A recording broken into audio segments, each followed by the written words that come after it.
Johnny Peterson thought he was the one in charge, at work and at home. A proud bank manager, he lived by his rigid rules, refusing to accept change. But when his daughter introduces her black boyfriend, Johnny instantly rejects him, unaware of the shocking truth. The same man he insulted and dismissed is about to become his new boss.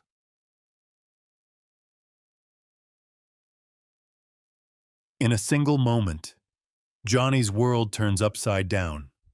Will he learn his lesson, or is it already too late? The rain tapped relentlessly against the tall, arched windows of the Peterson family's Victorian townhouse in Edinburgh's Newtown. Johnny Peterson stood by the fireplace, his broad shoulders squared, his jaw tight as he swirled a glass of scotch. At 52, he carried the air of a man who'd earned every inch of his authority. 15 years as branch manager at the Royal Bank of Scotland's St. Andrew Square location had cemented that. His graying hair and sharp blue eyes gave him a commanding presence, one he wielded both at work and at home. "Dinner's ready, Dad," Julia called from the dining room. At 24, she was the spitting image of her late mother, petite, with auburn hair and a quiet strength Johnny often mistook for compliance. He'd raised her alone since she was 10, and in his mind, that gave him the right to shape her life. Tonight, though, there was a nervous edge to her voice that made him pause. Carlos stood, extending a hand. "Pleasure to meet you, Mr. Peterson. Julia's told me a lot about you." Johnny didn't move.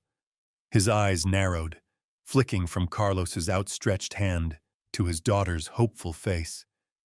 The air thickened with silence, the only sound the rain drumming against the panes. "Get out," Johnny said finally, his voice low and cold. "Dad!" Julia shot to her feet, her chair scraping against the hardwood. "I said get out," Johnny repeated, stepping forward. "You don't belong here." Carlos lowered his hand, his expression calm but unreadable. "I'll respect your home, sir. Good night."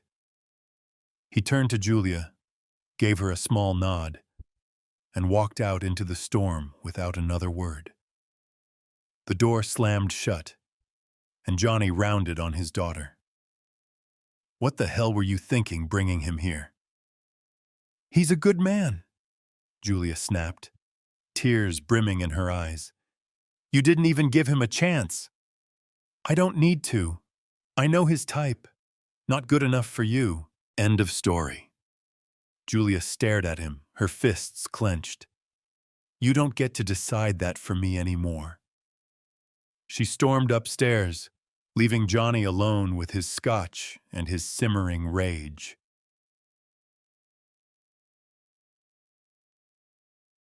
The next morning, Johnny arrived at the bank early, as always. The St. Andrew Square branch was his kingdom. Marble floors, high ceilings, and a team of tellers and junior managers who jumped at his every word. He liked it that way. Control was his currency, and he'd spent years building a reputation as a no-nonsense leader. But today there was a buzz in the air he didn't like. Whispers among the staff, sidelong glances. Something was off. "Peterson!" came a sharp voice from behind him. It was Fiona McLeod, the assistant manager, a wiry woman with a perpetual frown. "Regionals called a meeting. 10 minutes. Boardroom." Johnny grunted. "What's this about?" "No idea, but they sounded urgent." He straightened his tie and marched upstairs, his mind already spinning with possibilities. Budget cuts, maybe, or another round of redundancies. Whatever it was, he'd handle it. He always did. The boardroom was packed when he arrived. Branch managers from across Scotland, senior execs from London, all murmuring under the hum of fluorescent lights. Johnny took a seat near the front, nodding curtly to a few familiar faces. Then the door opened, and the room fell silent. In walked Carlos Andrews, Johnny's stomach dropped. Carlos moved with the same quiet confidence he'd shown the night before, but now he wore a crisp navy suit and a badge that read Regional Director. He stepped to the head of the table, his gaze sweeping the room before landing, briefly, deliberately, on Johnny. "Good morning, everyone," Carlos began, his voice smooth and authoritative. "I'm Carlos Andrews, your new regional director. I'll be overseeing operations across the Scottish branches, effective immediately." Johnny's pulse pounded in his ears. This couldn't be happening. The man he'd thrown out of his house, his daughter's boyfriend, was now his boss? He gripped the armrests of his chair, his knuckles white, as Carlos outlined his plans. Efficiency audits, staff reshuffles, a new focus on diversity and inclusion. Every word felt like a jab aimed straight at him. When the meeting ended, Carlos called out, "Peterson, a word!" Johnny stayed seated as the room emptied, his jaw clenched. Carlos approached, hands in his pockets, his expression neutral. "I don't mix personal with professional," Carlos said quietly. "What happened last night stays there, but I expect your full cooperation here. Clear?" Johnny forced a nod, his throat tight. "Clear. Good." Carlos turned and left, leaving Johnny staring at the polished table, his world tilting off its axis. Over the next few weeks, Johnny's life became a tightrope. At work, Carlos was everywhere, reviewing reports, sitting in on meetings, scrutinizing every move Johnny made. The man was sharp, relentless, and infuriatingly good at his job.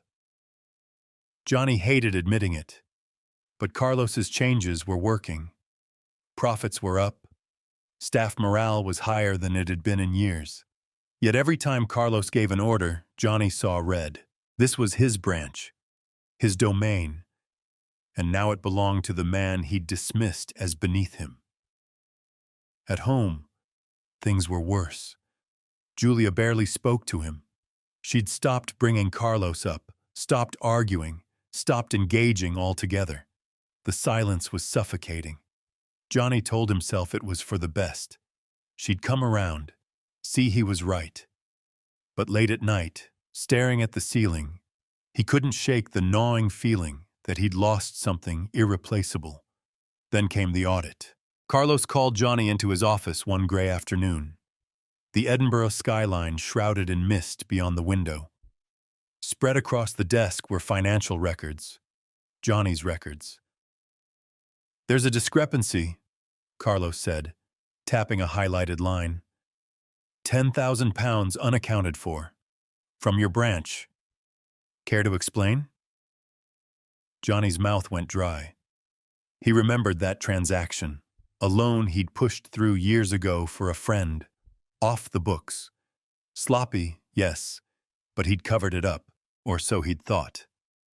"It's a clerical error," he said, his voice steady despite the sweat beading on his brow. "I'll look into it." Carlos leaned back, studying him. "You do that. I'm giving you a week. If it's not resolved, it's my job to escalate it." The threat hung in the air. Johnny nodded stiffly and walked out, his mind racing. If Carlos pushed this, it could mean disciplinary action, maybe even his job. For the first time in years, Johnny felt the ground slipping beneath him. That night, he found Julia in the kitchen, staring at her phone. The tension between them crackled like static. "I'm moving out," she said without looking up. "I found a flat near campus." Johnny's chest tightened. "Because of him?" "Because of you." She met his gaze, her eyes hard.